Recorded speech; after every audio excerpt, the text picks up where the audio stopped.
Hello students, welcome to my YouTube channel. हम आज 8th class का 5.1 पढ़ेंगे। ठीक है, इसके अंदर हमें क्या दिया है कि हमें वर्ग करने सीखने हैं, यानी कि किसी भी संख्या को अगर हम उसी संख्या से गुणा करें तो हमें क्या प्राप्त होता है, इसका मतलब होता है वर्ग। जैसे 1 का जो वर्ग होगा यानी कि 1 का जो स्क्वायर होगा वो 1 को 1 से गुणा करने पर जो प्राप्त होगा यानी कि 1, ये इसका वर्ग है। ऐसे ही 2 को अगर 2 से गुणा करेंगे तो हमें क्या प्राप्त होगा, 4 प्राप्त होगा, और वो क्या है, 2 का स्क्वायर है। 3 का स्क्वायर क्या है, 9। ऐसे ही मैंने आपको ये 20 तक के स्क्वायर लिख के दिए हैं, यानी कि वर्ग लिख के दिए हैं। ये आपको याद होने चाहिए। अगर ये आपको याद होंगे तो चैप्टर में फिर कुछ भी नहीं है। ठीक है, और 2-3 बातें और हैं जो आपको पता होनी चाहिए। जैसे जब हमने इनके वर्ग किए, ठीक है, तो हमें क्या संख्या है जो इकाई अंक में मिली। इकाई अंक मैंने आपको बताया था कि जो लास्ट वाला अंक हो, अभी इसमें तो सारे इकाई अंक ही हैं 9 तक, इसमें जो लास्ट वाला अंक हो जैसे 6, 5, 6, 9, 4, 1, ये सब क्या है, इकाई अंक हैं। तो जैसे हमें क्या क्या मिल रहा है, एक तो हमें 1 मिल रहा है, और हमें 4 मिल रहा है, फिर हमें 9 मिल रहा है, फिर 6 मिल रहा है, 5 भी मिल रहा है, ठीक है, और क्या मिल रहा है, 0। ठीक है, ये सारे अंक जो हैं हमें क्या मिल रहे हैं, वर्ग करने पर मिल रहे हैं। तो संख्या के, जब हम संख्या का वर्ग करें और संख्या समाप्त हो, तो समाप्त होने पे हमें ये वाले अंक मिलने चाहिए। ठीक है, समझ में आ रहा होगा। और 1 से 10 की गिनती में जो अंक बच गए, जैसे 1 के बाद क्या आएगा, 2, 3, 4 यहाँ पर है, 5 भी है, 6 भी है, 7, 8, ये सब क्या है, ये किसी का भी वर्ग के इकाई अंक में नहीं होंगे। यानी कि किसी भी संख्या का अगर हम वर्ग करेंगे, स्क्वायर करेंगे, तो जब संख्या समाप्त होगी तो वहाँ पर 2, 3, 7, 8 आपको कहीं भी देखने को नहीं मिलेगा। ये मैं कहना चाह रही हूँ। आप चाहे किसी का भी करेंगे वर्ग, तो 2, 3, 7, 8 आपको वर्ग में देखने को नहीं मिलेगा। तो ये समाप्त होने पर ये हमें देखने को नहीं मिलेगा, नहीं होते। ठीक है, इतनी बात समझ में आ गई आप लोगों को। ये हमारे 2 पॉइंट हो गए। तीसरा पॉइंट क्या है कि जब संख्या, अगर कोई संख्या है जैसे 10 है, ठीक है, 10 को हमने 10 से गुणा किया तो हमें क्या मिला, 100 मिला। तो यानी कि अगर हम एक 0 का वर्ग करते हैं तो हमें क्या मिलते हैं, 2 0 मिलते हैं। अगर हमें जैसे 1000 मिले, 1000 हमसे पूछा जाए कि वर्ग है या नहीं है, तो हम बोलेंगे नहीं है, क्योंकि यहाँ कितने 0 हैं, 3 0 हैं। 0 जब सम संख्या हो, जैसे 1, 2, 3, 4, 4 है, तो ये किसी का वर्ग है। क्या है, 100 को अगर हम 2 बार गुणा करते हैं तो हमें क्या मिलता है, 10,000 मिलता है। ये इसका वर्ग है। यानी कि 0 की संख्या अगर हमें दे रखी हो तो वो क्या होनी चाहिए, सम संख्या होनी चाहिए। क्या होनी चाहिए, सम संख्या होनी चाहिए, तभी वो क्या होंगी, वर्ग होंगी, स्क्वायर होंगी। ठीक है, इतना समझ में आ गया होगा। और अगर हम किसी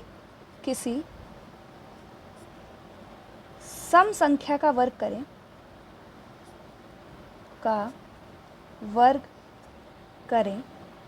तो सम संख्या मिलेगी।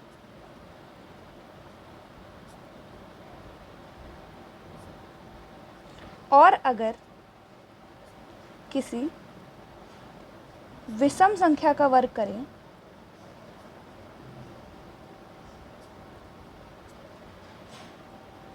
करें तो विषम संख्या मिलेगी।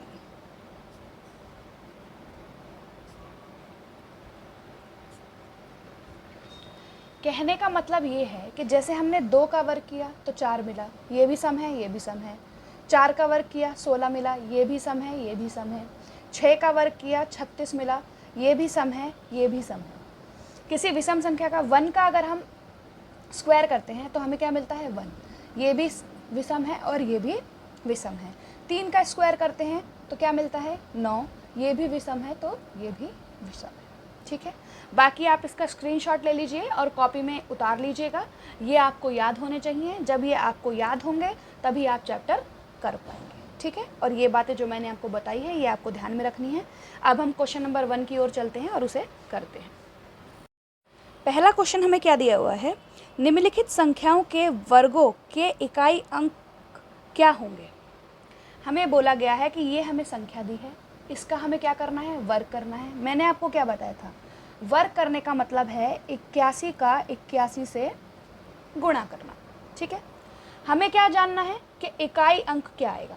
तो पहले हम क्या करते हैं, इसको मैं आपको समझाने के लिए एक बार गुणा करके दिखा देती हूँ। जैसे 81 गुणा में 81, 1 को 1 से करेंगे 1 को 8 से करेंगे 8 को 1 से करेंगे 8 और 8 को 8 से करेंगे 64। कितना आया, 1 8 और 16 की 1 5 6। हमारा आंसर क्या आया, 6 5 6 1। ठीक है, तो हमें क्या पता करना है, सिर्फ इकाई अंक। हमारा इकाई अंक क्या आ रहा है, 1। यहाँ पर भी हमने क्या देखा था कि अगर हम 1 का स्क्वायर करते हैं तो क्या आता है, 1 आता है। तो हमें सिर्फ ये जो लास्ट वाला अंक है इसका स्क्वायर कर देना है, तो हमारा क्या आ जाएगा, आंसर आ जाएगा। ठीक है, तो इसका जो आंसर है वो क्या है, 1 है। इसका इकाई अंक क्या होगा, इकाई अंक 1 है।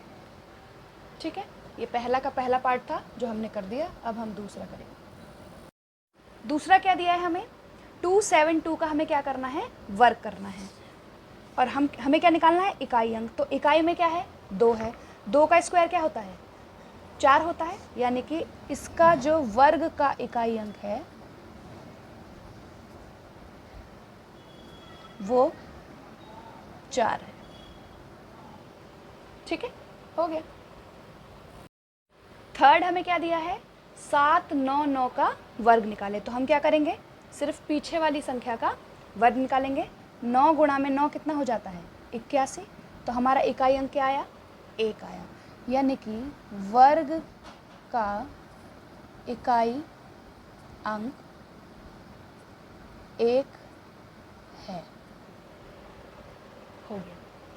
ठीक है, चौथा क्या दिया है, लास्ट में हमें क्या दिया है, 3 दिया है।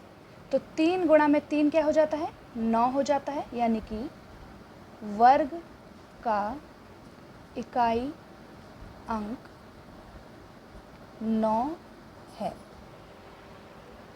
ठीक है, फिफ्थ में क्या दिया हुआ है, एंड में हमें 4 दिया है, इकाई अंक 4 दिया है।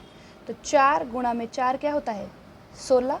यानी कि इकाई अंक क्या आ गया, 6 आ गया। वर्ग का इकाई अंक 6 है। ठीक है, यहाँ पर भी 4 दिया हुआ है, इसका भी क्या आ जाएगा, 16 ही आ जाएगा। यानी कि वर्ग का इकाई अंक 6 है। यहाँ पर हमें दिया है 8। तो 8 का अगर हम वर्ग करते हैं, 8 × 8 कितना आता है, 64। यानी कि 4 जो है 8 का इकाई अंक होगा जब हम उसका वर्ग करेंगे। तो वर्ग का इकाई अंक 4 है। ठीक है, यहाँ पर 0 है। मैंने आपको क्या बताया था कि 0 का जब हम 0 से मल्टीप्लाई करते हैं, यानी कि 10 जैसे है, 10 में भी एक ही 0 है। 10 का जब हमने 10 से गुणा किया तो हमें कितने 0 मिले, डबल 0 मिले। यानी कि इसका भी इकाई अंक क्या है, 0 है। वर्ग का इकाई अंक 0 है। ठीक है, यहाँ पे 6 दिया है। 6 का अगर वर्ग करते हैं, 6 गुणा में 6 कितना होता है, 36। यानी कि 6 ही होगा इसका इकाई अंक। वर्ग का इकाई अंक 6 है। यहाँ पे 5 दिया हुआ है। तो 5 को अगर 5 से मल्टीप्लाई करेंगे तो कितना आएगा, 25। यानी कि वर्ग का इकाई अंक 5 है। ये हमारा पहला क्वेश्चन था जिसे हमने बड़ी ही आसानी से कर लिया है। अब हम इसका दूसरा क्वेश्चन करें। अब जो हमारा दूसरा क्वेश्चन है, दूसरा क्वेश्चन हमें क्या कह रहा है, निम्नलिखित संख्याएं स्पष्ट रूप से पूर्ण वर्ग संख्या नहीं हैं, इसका कारण दीजिए। ठीक है, उसने हमें जो संख्याएं दी हैं वो पूर्ण वर्ग नहीं है, इसका हमें क्या बताना है, कारण बताना है। ठीक है, तो पहला जो क्वेश्चन है हमारा वो क्या है, 1057। मैंने आपको यहाँ पर क्या बताया था कि जो पूर्ण वर्ग संख्या होती हैं उनका जो लास्ट वाला यानी कि इकाई जो अंक होता है वो 2, 3, 7, 8 नहीं होना चाहिए। अगर वो 2, 3, 7, 8 है तो वो पूर्ण वर्ग नहीं है। और यहाँ पर इकाई अंक हमें क्या दिया है? 7 दिया है। इसका मतलब यह संख्या पूर्ण वर्ग नहीं है, क्योंकि इसका इकाई अंक 7 है। बस इतना सा हमें लिखना है, ये हमारा क्वेश्चन कंप्लीट हो जाएगा। ठीक है। अब इसका जो दूसरा क्वेश्चन है वो हमें क्या दिया है? 2, 3, 4, 5, 3। हम यहाँ पे कोने पे लिख लेते हैं कौन कौन सी संख्या हैं जो पूर्ण वर्ग नहीं होती। 2, 3, 7 और 8। ठीक है। इसके अंत में क्या है? 3 है। इसका मतलब यह संख्या पूर्ण वर्ग नहीं है, क्योंकि इसका इकाई अंक 3 है। हो गया, हमने कारण देना था, हमने कारण दे दिया है। अब हम थर्ड वाला करेंगे। थर्ड में हमें क्वेश्चन क्या दिया हुआ है? 7, 9, 2, 8। ठीक है। इसके अंत में भी इकाई अंक क्या है? 8 है, और 8 हमारा नहीं होना चाहिए। इसका मतलब यह संख्या पूर्ण वर्ग नहीं है, क्योंकि इकाई अंक 8 है।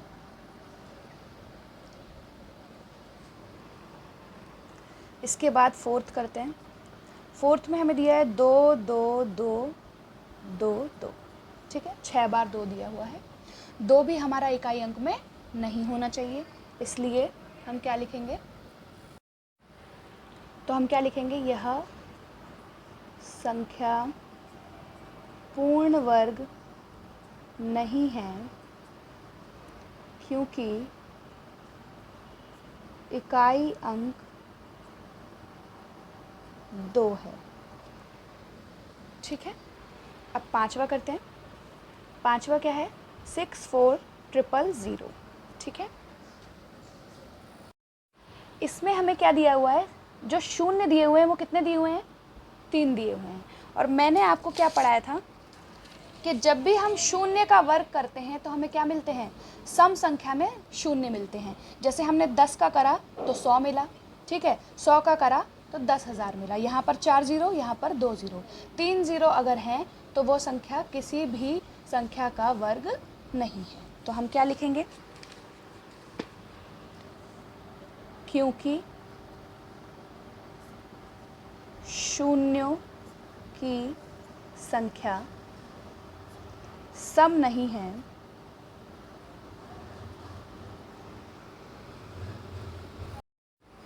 इसलिए यह एक पूर्ण वर्ग नहीं है। ठीक है। अब हम करेंगे छठा क्वेश्चन। क्या दिया है हमें? 8, 9, 7, 2, 2। यहाँ पर भी हम वही लिख देंगे कि इकाई अंक क्या है? इकाई अंक 2 है, इसलिए यह संख्या पूर्ण वर्ग नहीं है। इतना आप खुद लिख लेंगे। ठीक है। हम आगे वाले क्वेश्चन पे आते हैं। हमें 7th क्वेश्चन हमें क्या दिया है? 2, 2, 2, 0, 0, 0। ठीक है। यहाँ पर भी 3 बार क्या दिया हुआ है? 0 दिया हुआ है, यानी कि यह शून्यों की संख्या सम नहीं है, इसलिए यह संख्या पूर्ण वर्ग नहीं है। यह आप खुद लिख लेंगे। इसका जो लास्ट क्वेश्चन है 8वां, वो हमें क्या दिया हुआ है? 5 0, 5 0, 5 0। यहाँ पर भी शून्य की संख्या इकाई में क्या दी हुई है? 0 दी हुई है, और शून्यों की संख्या हमारी सम होनी चाहिए तभी वर्ग होगा। तो शून्यों की संख्या सम नहीं है। ठीक है। इसलिए यह संख्या पूर्ण वर्ग नहीं है। थर्ड क्वेश्चन हमें क्या दिया है, निम्नलिखित संख्याओं में से किस संख्या का वर्ग विषम संख्या होगा।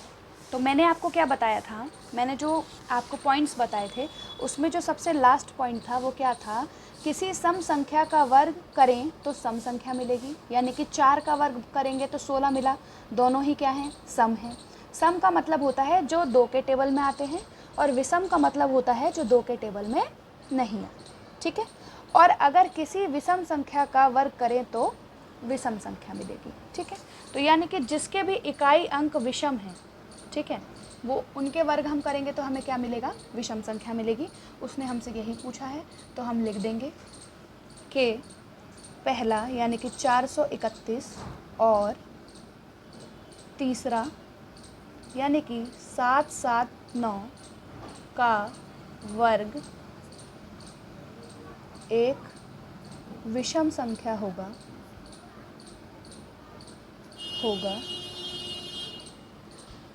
क्योंकि इनका इकाई अंक विषम है। ये आप मल्टीप्लाई करके भी चेक कर सकते हैं कि 4 3 1 को 4 3 1 से गुणा करें, उसके बाद जब आंसर आप देखेंगे तो भी वो क्या होगा, विषम होगा, ठीक है। चौथा क्वेश्चन, निम्नलिखित अवलोकन कीजिए और रिक्त स्थान को भरिए। तो हमें उसने ये क्वेश्चन दिया है और उसने इसमें जो किया है उसका हमें क्या करना है, अवलोकन करना है। अवलोकन करने का मतलब है हमें ध्यान देना है कि इसने इस क्वेश्चन में क्या किया है। फिर उसके बाद हमें जो उसने रिक्त स्थान दिए हुए हैं ये और ये हमें खुद से भरने हैं, ठीक है। तो यहाँ उसने 11 का स्क्वायर किया यानी कि वर्ग किया, तो उसने क्या लिखा, 121। अब यहाँ पर क्या है, एक 1 है, 2 1 है, तो उसने यहाँ पर 1 2 1 लिखा है, ठीक है। और एक 0 है तो एक 0 यहाँ लगा दिया है। यहाँ बीच में 2 0 हैं तो यहाँ पर भी उसने 2 2 0 लगाए हैं, ठीक है। मैं पेन चेंज कर लेती हूँ। यहाँ 2 0 हैं तो उसने यहाँ और यहाँ पे भी 2 0 लगाए हैं, और 2 बार 1 है तो 1 2 और 1, ठीक है। यहाँ कितने 0 हैं, 1 2 3 4 0 हैं, यानी कि यहाँ पे भी 1 2 3 4 0 आएंगे, और यहाँ पर भी 1 2 3 4 0 आएंगे। तो 1 4 बार 0 2 और फिर 4 बार 0 1, ये इसका होगा, ठीक है। उसके बाद यहाँ हमें क्या दिया है, 1 और 1 ही दिया है, यानी कि 1 होगा पहले तो आगे, और एंड में भी 1 होगा। उसके बाद कितने 0 हैं, 2 तो 4 तो 6, यानी कि 1 2 3 4 5 6। उसके बाद हम लिखेंगे 2, उसके बाद 1 2 3 4 5 6 0 यहाँ। तो ये हमने अवलोकन करा और हमारा ये आंसर आ गया। ये बहुत ही सिंपल था, आप भी ध्यान से करेंगे तो आपसे भी हो जाएगा, ठीक है। अब जो हमारा 5th क्वेश्चन है वो क्या है, निम्न प्रतिरूप का अवलोकन कीजिए और रिक्त स्थान भरिए, ठीक है। तो इसमें भी हमें एक पैटर्न दिया हुआ है जो हमें समझना है। तो इसमें भी हमें एक पैटर्न दिया हुआ है, 11 का स्क्वायर हमें दिया हुआ है। उसके बाद जो पैटर्न है वो क्या है, 1 0 1 का स्क्वायर लिखा हुआ है। तो यहाँ पर कितने लिखे हुए हैं, 1 बार 1 2 बार 1, तो वो उसने क्या किया है, 1 2 उसके बाद 1 लिखा है, और 1 0 है तो 1 0 बीच बीच में। अब यहाँ पर 1 2 3 3 बार 1 दिया है, तो 1 बार 1 फिर 2 लिखा है फिर 3 लिखा है, उसके बाद वो उल्टा गया है, यानी कि 2 और 1 पे गया है, और 0 1 के बाद 1 0 लिखा हुआ है। अब यहाँ पर हमें क्या दिया है, 1 2 3 4 4 बार 1 दिया है, यानी कि 1 लिखेंगे फिर 0 लगाएंगे, 2 लिखेंगे फिर 0 लगाएंगे, 3 लिखेंगे फिर 0 लगाएंगे, 4 लिखेंगे। 4 बार 1 था, 4 तक गए। अब हम क्या करेंगे, उल्टा जाएंगे, 0 लिखेंगे 3 0 लिखेंगे 2 0 लिखेंगे 1, ठीक है। यहाँ पर हम देख रहे हैं एक पैटर्न कि उसने 1 2 3 4 5 तक लिखा हुआ है, उसके बाद उल्टा गया है। इसका मतलब 1 0 1 0 1 0 1 1 2 3 4 5 5 बार हमें 1 लिखना होगा और उसका स्क्वायर करना होगा, ये इसका आंसर हो जाएगा। इसमें भी हमने यही करा था और इसके बाद इसमें भी हमने यही किया है। यहाँ पर 4 बार 1 था तो 4 तक लेके गए, फिर इसे उल्टा कर दिया यानी कि 3 2 1। यहाँ पर 5 बार तक दिया हुआ था तो हमने 5 बार 1 लिखे हैं और इसका स्क्वायर कर दिया है। ठीक है, अब छठा क्वेश्चन, दिए गए प्रतिरूप का उपयोग करते हुए लुप्त संख्याओं को प्राप्त कीजिए। ठीक है, यहाँ पर उसने हमें क्या दिया है, 1 का स्क्वायर प्लस 2 का स्क्वायर प्लस 2, यानी कि अगर हम 1 को 2 से गुणा करें तो कितना आएगा, 2 ही आएगा, और 2 से 1 बड़ा करें तो कितना आएगा, 3 आएगा। ऐसे ही यहाँ 2 को 3 से गुणा करें तो कितना आता है, 6, और 6 से 1 आगे बढ़ जाएं तो क्या आएगा, 7 आएगा। ऐसे ही 3 को 4 से गुणा करें तो क्या आएगा, 12 आएगा, और 12 से 1 आगे बढ़ जाएं तो क्या आएगा, 13 आएगा। इसी प्रकार 4 को 5 से गुणा करेंगे तो क्या आएगा, 20 आएगा, और 20 से 1 आगे बढ़ेंगे तो क्या आएगा, 21 आएगा। इसका मतलब यहाँ पर क्या आएगा, प्लस का 20 का स्क्वायर आएगा। ठीक है, अब 5 को किससे गुणा करें जो 30 आए, 5 6 30, यानी कि 6 का स्क्वायर करेंगे तो क्या आ जाएगा, 30 आ जाएगा, और 30 से 1 बड़ा क्या है, 31 है। ठीक है, 6 को अगर 7 से गुणा करेंगे तो क्या आएगा, 42 का स्क्वायर, और 42 से 1 बड़ा करेंगे तो क्या आएगा, 43 का स्क्वायर। ये बहुत ही सिंपल था, मैं आशा कर रही हूँ कि आपको सब समझ में आ रहा होगा। अब हम 7th क्वेश्चन करेंगे। 7th क्वेश्चन क्या दिया है, योग संक्रिया किए बिना योगफल ज्ञात कीजिए। उसने हमें क्या कहा है कि इन्हें हमें जोड़ना नहीं है और बिना जोड़े हमें ये बताना है कि इसका आंसर क्या होगा। तो इसके लिए आपको एक फॉर्मूला याद रखना है कि n प्राकृत संख्याओं का योग n स्क्वायर होता है।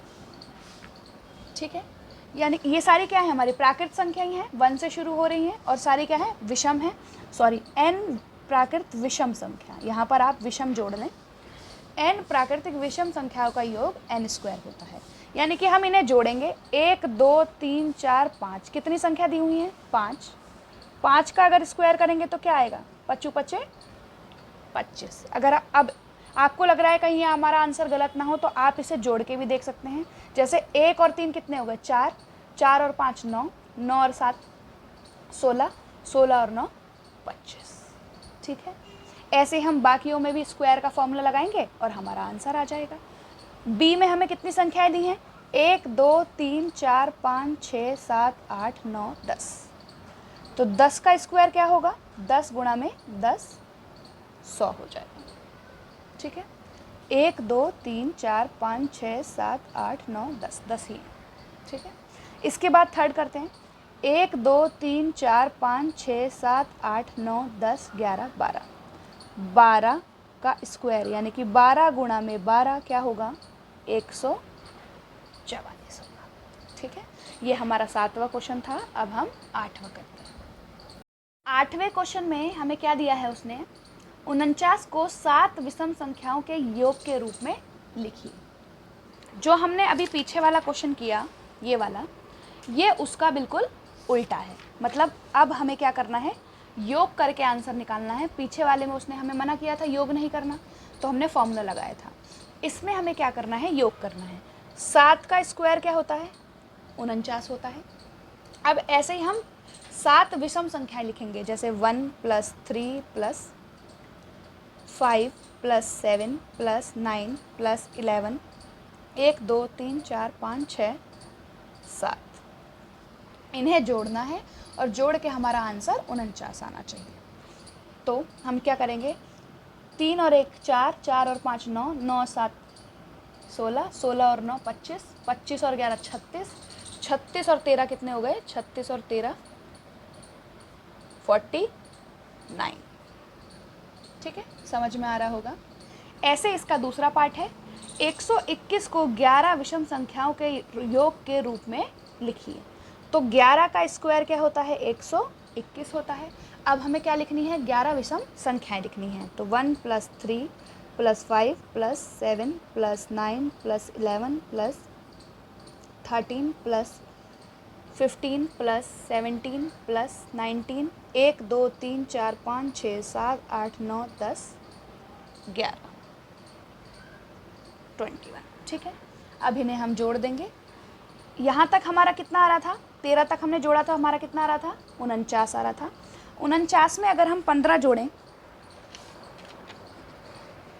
49 में अगर हम 15 जोड़ें तो कितना आएगा, 14 की 1, 64। 64 में अगर 17 जोड़ें, 7 4 11 की 1, 6 7 1 8, 81। 81 में अगर 9 जोड़ें, 19 जोड़ें सॉरी, तो 9 और 1 10 की 1, 8 9 10, 100 हो गया। उसमें अगर हम 21 जोड़ें तो कितना आएगा, 1 2 1, 121, यानी कि हमारा आंसर बिल्कुल सही।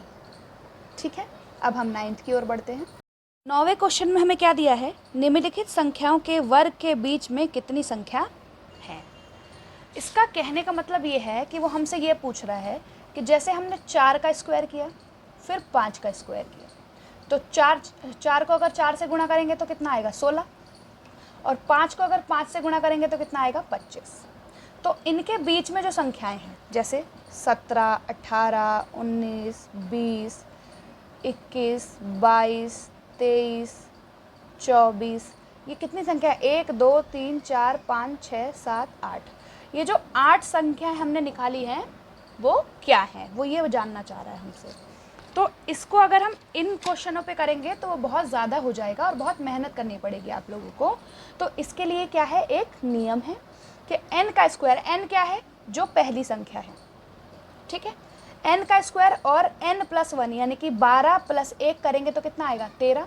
13 का स्क्वायर के बीच में क्या आता है, 2n आता है।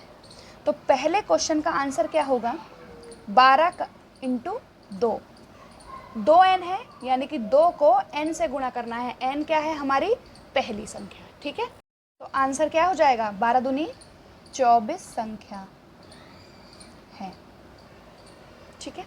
दूसरा क्या है, 25 है, हमारा n क्या हो जाएगा, 25, यानी कि 25 गुणा में 2, यानी कि 50 संख्याएं हैं। यहाँ क्या है, 99, तो 99 n हो जाएगा, गुणा करेंगे, 99 गुणा में 2 करेंगे, 18 1, 18 और 1 19, यानी कि 198 संख्या बीच में होंगी। ये हमारी 5.1 थी 8th क्लास की, जो हमने कंप्लीट कर ली है। 5.2 का नेक्स्ट वीडियो आएगा, तो चैनल पे बने रहें, सब्सक्राइब करें, लाइक करें, शेयर करें। Thank you very much.